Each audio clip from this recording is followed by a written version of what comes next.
All right, well, the holiday season has come and gone, and now it's that time of the January slump. Yes, a lot of people feel this. It doesn't have to be such a slump if you set yourself up with realistic New Year's resolutions.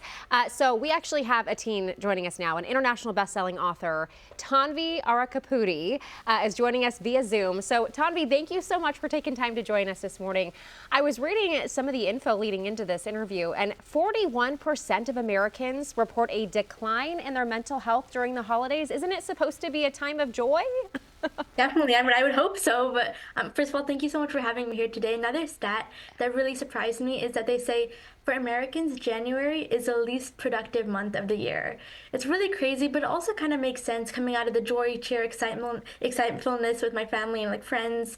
It's coming back to this, and for me, it's just like crazy everywhere. And then I talk to others and notice that everyone feels tired. They want to feel so productive, but they realize that from December 31st to January 1st, it's the same stress we have. Yes. It's not changed overnight. We're not perfect overnight.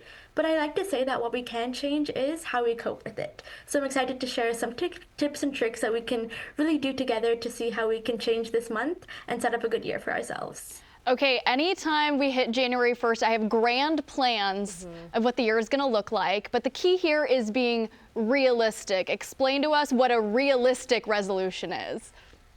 Yeah, so a realistic resolution is really about not pushing yourself too much, but not making it too easy for yourself. I'd like to say, like, it's a goal that maybe last year you accomplished something like that, but you push yourself harder. Let's say as a student, last year I got an A on a test.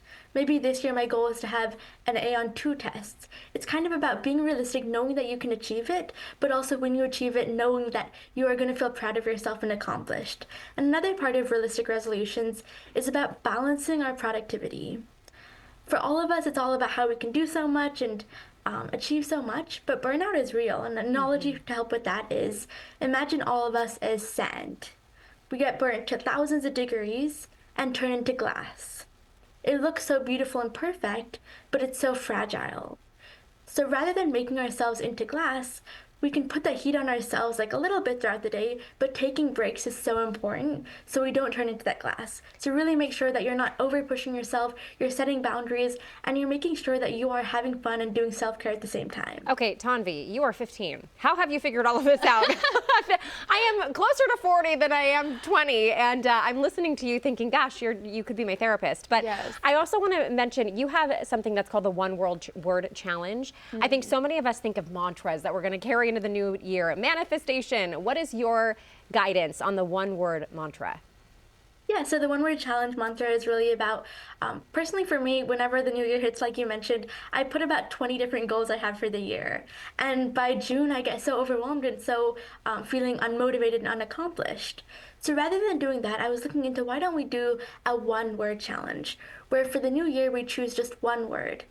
And that is going to be everywhere. We'll put Post-its in our mirrors, in our bathrooms, in our bedrooms, like everywhere we go, kitchens, our computers, like everywhere so we can see that one word. And anything we do, try to funnel it into that one word.